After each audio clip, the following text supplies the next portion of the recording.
Ready start. Corona की वजह से मरने वालों के परिजनों को मुआवजा देने का सर्वोच्च न्यायालय का आदेश लाखों लोगों के लिए मरहम की तरह आया है।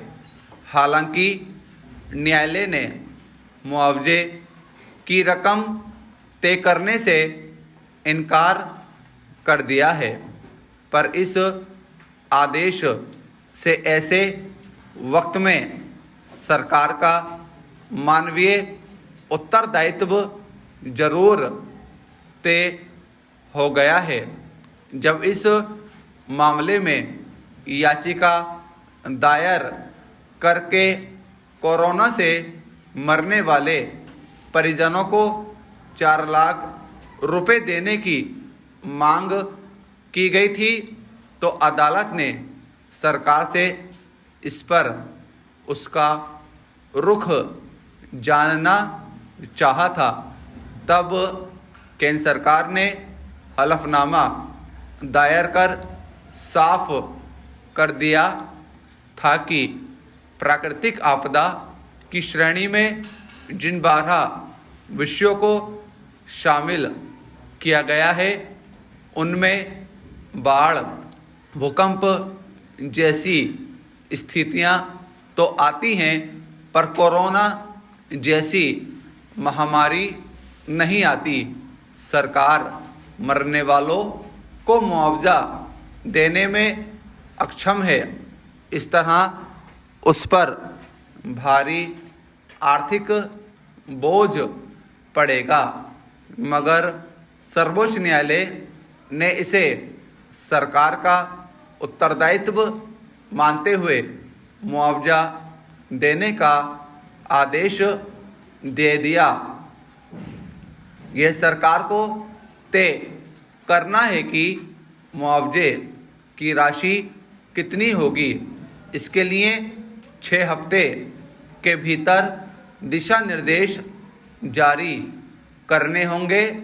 यह सही है कि सरकारी मुआवजे से उन लोगों की ज़िंदगी आसान नहीं हो जाती जिन्होंने अपना भरण पोषण करने वाला सदस्य खो दिया है, पर सरकार ऐसे लोगों को कुछ दिन तक संभालने की अपनी जिम्मेदारी से मुंह नहीं मोड़ सकती।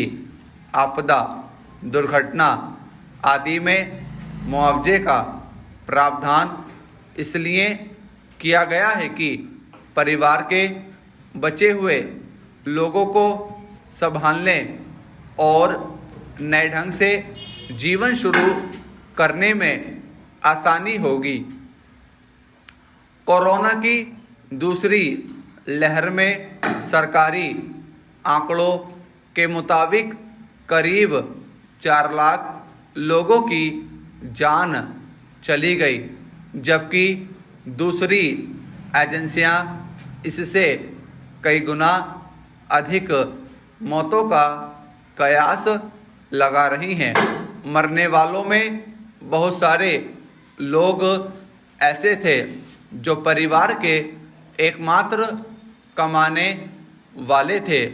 उनके जाने के बाद उनके बूढ़े माता पिता, पत्नी और छोटे बच्चों का जीवन दूभर हो गया है।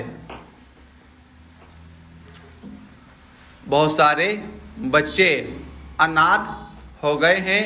उनके लिए मुआवजे की मामूली रकम भी बड़ा सहारा साबित होगी। यह भी उजागर तथ्य है कि हर साल लाखों लोग इलाज पर आने वाले खर्च की वजह से गरीबी रेखा के नीचे चले जाते हैं। कोरोना के इलाज पर भारी भरकम खर्च के चलते बहुत सारे लोगों की जमा पूंजी ख़त्म हो गई। उसके बावजूद अगर कमाने वाले सदस्य की जान नहीं बच पाई तो उस परिवार का भविष्य अंधकार में हो गया। ऐसे लोगों के लिए मुआवजा कुछ दिन के लिए ही सही भरण पोषण का सहारा बन सकता है। मुआवजे को लेकर न केवल केंद्र बल्कि राज्य सरकारों की भी हिचक बनी रही है। उत्तर प्रदेश में पंचायत चुनावों में तैनाती में सैकड़ों कर्मचारी संक्रमित हुए और अपनी जान गंवा बैठे। इस पर वहां के शिक्षक संघ ने मुआवजे की मांग की थी, मगर राज्य सरकार ने उसे ठुकरा दिया था। इसी तरह बहुत सारे चिकित्सा कर्मियों और पुलिस कर्मियों ने अपनी जान गंवा दी। हालांकि उनके लिए बीमा और विभागीय मदद के प्रावधान हैं, पर मुआवजे को लेकर वहाँ भी जटिलताएं हैं। सर्वोच्च न्यायालय के आदेश के बाद हालांकि उन्हीं लोगों को मुआवजा मिल सकता है जिनके मृत्यु प्रमाण पत्र पर मौत का कारण कोरोना दर्ज है। बहुत सारे ऐसे गरीब और दूर दराज के लोग इसके लिए दावा पेश नहीं कर पाएंगे जिन्होंने इलाज के अभाव में दम तोड़ दिया। इसलिए इस मामले में सरकार से बहुत सुसंगत और मानवीय तरीके से दिशा निर्देश तय करने की जरूरत है।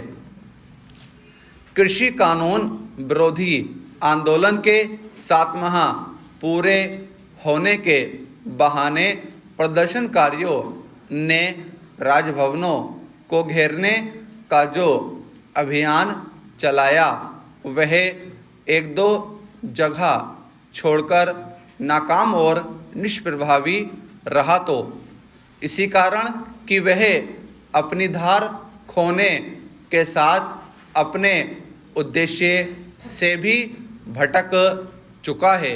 आंदोलनकारी ले देकर चंडीगढ़ और दिल्ली में ही थोड़ी बहुत हलचल पैदा कर सके और वह भी हंगामे के सहारे। इससे साफ हो गया है कि आम किसानों का इस आंदोलन से कोई लेना देना नहीं। लेना देना हो भी क्यों, उनकी फसलों की रिकॉर्ड खरीद हुई और पैसा सीधे उनके खातों में पहुंचा। इसके अलावा वे इससे भी परिचित हैं कि विभिन्न फसलों का न्यूनतम समर्थन मूल्य यानी MSP लगातार बढ़ रहा है। किसान नेताओं के इस आरोप में कोई दम नहीं कि मोदी सरकार MSP खत्म करने जा रही है। किसान संगठनों के साथ इस आरोप को उछालने का काम कुछ विपक्षी दल भी कर रहे हैं। वास्तव में अब इस अंदेशे की पुष्टि हो चुकी है कि विपक्षी दल किसान संगठनों को उकसा रहे हैं। गत दिवस राहुल गांधी ने यह ट्वीट करके किसान संगठनों को राजनीतिक दलों की शह मिलने की आशंका पर मोहर ही लगाई कि हम सत्याग्रही अन्नदाता के साथ हैं। दुर्भाग्य से अपनी नाकामी से कुंठित किसान नेता भी यह छिपाने की कोशिश नहीं कर पा रहे। स्टॉप।